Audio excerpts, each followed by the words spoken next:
Alright kiddies, it's Cleo from Games Before Fight, here to review Naughty Dog's Uncharted 3, Drake's Deception. Uncharted 3 takes up pretty much where Uncharted 2 left off, which is to say all your favorite characters are back. However, a lot seems to have happened in the interim that is hinted at in the narrative but never fully explained. Maybe it relates to the first Uncharted game, which I have yet to play, but I think they should have included a little backstory for newfies, new players like me. Anyway, except for aforementioned allusions to previous plot points, Uncharted 3's story is basically self-contained. As usual, you have to find some long-lost city with a long-forgotten dark secret, and along the way you'll have to get through blazing gunfire and sometimes clever, sometimes stupidly easy puzzles to get there. One point I will give Uncharted 3 is that there's definite variation between locations. While the Lost in the Desert montage went on a little long, it definitely drove home how hot and miserable Nate was at that point. And experiencing the lush, colorful Cartagena of his youth was right on par with Rome of Assassin's Creed, and that's saying something. The character animations have also been improved a bit, namely the characters no longer have creepy bug eyes that follow you everywhere. Controls are about the same from what I remember from Uncharted 2. I played it on PS3, so the aim and fire keys were L1 and R1, leaving the less accurate L2 and R2 for reloading and throwing grenades. Uncharted kindly lets you aim your grenades before making you leave cover to throw them, something certain other shooters inexplicably lack.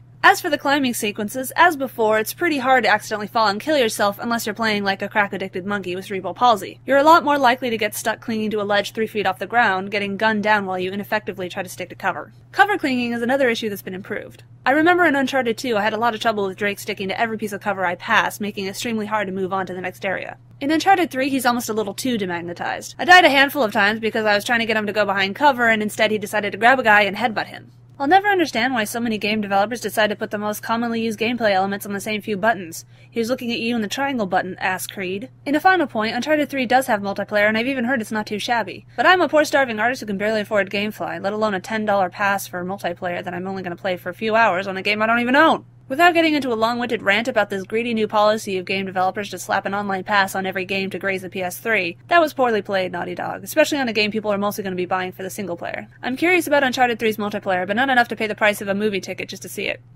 So by the by, Uncharted 3 is a fun game and a worthy entry to the franchise, but I don't really see why it won so many awards. It's very short, even on hard mode I beat it in less than 7 hours, and y'all know what a slow gamer I am. Very few segments of the game had that same wow appeal that the previous games had. And aside from the over-the-top James Bond meets Indiana Jones storyline and some ass-Creedish new maps, there wasn't much innovation going on to separate the game from its predecessors. On the other hand, Nathan Drake is smokin', so maybe I would have played it even if it sucked. Hey, don't look at me like that. That's exactly why you played Bayonetta, you big perv.